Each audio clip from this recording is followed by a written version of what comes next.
मी अजून नाही मागितलं. मी नाही मागत हो. संदीप क्षीरसागर साहेब मागतात, अंजली ताई मागतात, जेवढे मोर्चे निघतात ते लोक मागतायत. प्रकाशदादा सोळंके हे त्यांच्या पक्षाचे ज्येष्ठ आमदार आहेत, 5व्या टर्मचे. 5वी टर्म आहे त्यांची. माझी 5वी आहे, त्यांची 5वी आहे. ते 5व्या टर्मचे आमदार हे धनंजय मुंडे साहेबांचा राजीनामा मागतात. पण मी अजून मागितलेलं नाही, सध्या तरी मी मागत नाही. आणि आज काहीतरी ते वेडवाकडं बोललेत असं माझ्या कानावर आलं आहे बरं का.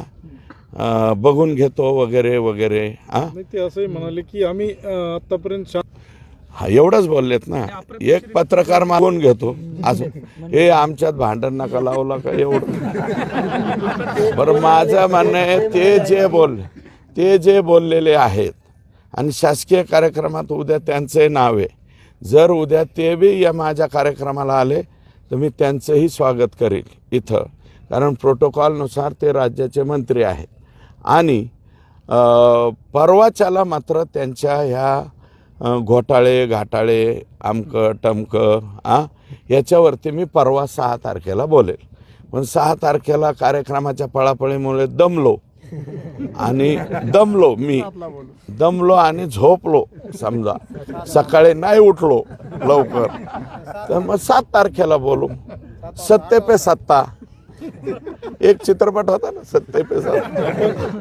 तुम्ही राजीनामा मागण्याचं कारण काय, म्हणजे त्याची काय वाटत? नाही, मी अजून मी राजीनामा मागतच नाही ना.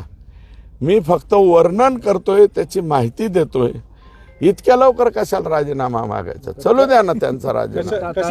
अहो, त्यांचा राजीनामा घ्यायचा का नाही हा विषय ज्यांच्याकडे आहे ते आदरणीय अजितदादा पवार ठामपणे त्यांच्या पाठीमागे उभा राहत आहेत. आणि मग आम्ही राजीनामा मागून काय उपयोग होणार आहे? दादा म्हणतायत की बाबा ह्याच्यात तथ्य आहे का, त्याच्यात तथ्य आहे का, हे सगळं तपासू. त्यांचंही बरोबर आहे. मग सगळी तथ्य त्यांना तपासू द्या, मग अजितदादा त्या बाबतीतला निर्णय करतील. आम्ही म्हणजे चिलटा चालटांनी बोलून काय उपयोग आहे? आम्ही कोण आहेत? झुरळ आहेत आम्ही. जेवढा फॉलोअप अजितदादांनी या कार्यक्रमाला उपस्थित आहेत नाही केला. मी नाही केला. मी त्यांना नाही केला, पंकजाताईंना नाही केला. मी खरं बोलतो, कारण ते येतील असं वाटलं नाही.